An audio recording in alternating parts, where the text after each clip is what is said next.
1. You are in danger of living a life so comfortable and soft that you will die without ever realizing your true potential. 2.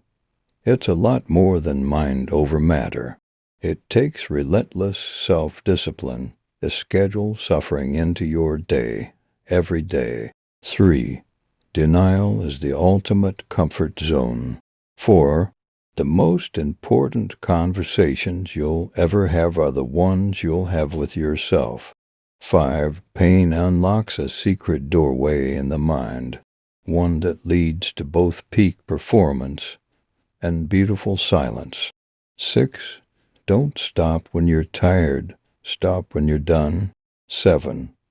Everyone fails sometimes, and life isn't supposed to be fair, much less bend to your every whim. 8. You must recognize what you are about to do. Highlight what you do not like about it, and spend time visualizing each and every obstacle you can. 9. The ticket to victory often comes down to bringing your very best when you feel your worst. 10. Most wars are won or lost in our own heads. 11. It may be satisfactory, but that's another word for mediocrity. 12. Are you an experienced scuba diver? Great. Shed your gear. Take a deep breath and become a 100-foot free diver. Are you a badass triathlete? Cool. Learn how to rock climb. Are you enjoying a wildly successful career? Wonderful. Learn a new language or skill. Get a second degree.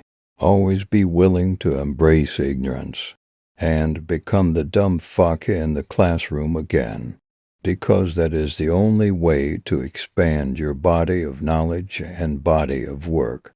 It's the only way to expand your mind. 13. We're either getting better or we're getting worse. 14.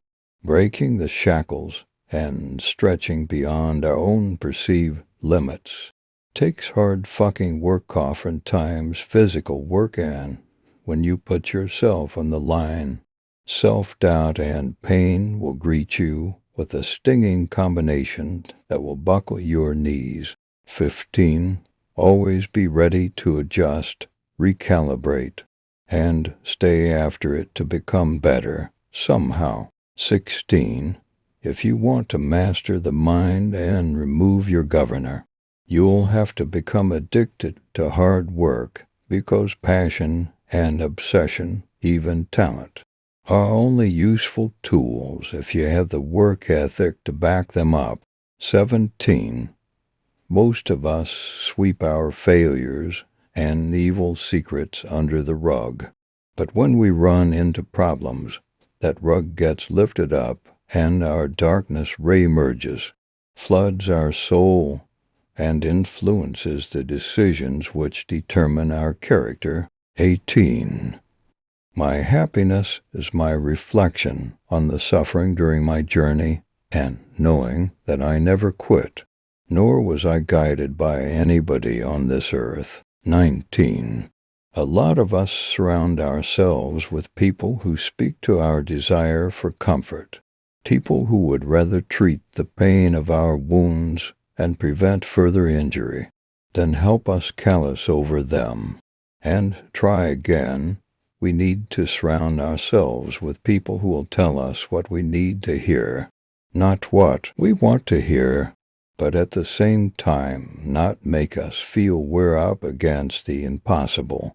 20. My mother was my biggest fan. Whenever I failed in life, she was always asking me and where I would go after it again. She never said, well, maybe it isn't meant to be. 21. The Buddha famously said that life is suffering. I'm not a Buddhist, but I know what he meant, and so do you, to exist in this world. We must contend with humiliation, broken dreams, sadness, and loss. That's just nature. 22. We can't control all the variables in our lives. It's about what we do with opportunities revoked or presented to us that determine how a story ends. 23. In every failure, there is something to be gained, even if it's only practice for the next test you'll have to take, because that next test is coming. That's a guarantee. 24. I knew that the confidence I'd managed to develop didn't come from a perfect family or God-given talent. It came from personal accountability, which brought me self-respect. And self-respect will always light a way forward. 25. There is no more time to waste. Hours and days evaporate like creeks in the desert. That's why it's okay to be cruel to yourself as long as you realize you're doing it to become better. 26. Be more than motivated. Be more than driven. Become literally obsessed to the point where people think you're fucking nuts. 27. It takes great strength to be vulnerable enough to put your ass on the line in public and work toward a dream that feels like it's slipping away. 28. Human beings change through study, habit, and stories. When you're driven, whatever is in front of you, whether it's racism, sexism, injuries, divorce, depression, obesity, tragedy, or poverty, becomes fuel for your metamorphosis. 29. We all need small sparks, small accomplishments in our lives to fuel the big ones. Think of your small accomplishments as kindling when you want a bonfire. You don't start by lighting a big log. You collect some witch's hair, a small pile of hay, or some dry, dead grass. You light that. And then add small sticks and bigger sticks. Before you feed your tree, stomp into the blaze, because it's the small sparks, which start small fires, that eventually build enough heat to burn the whole fucking forest down. 30. The hero is you.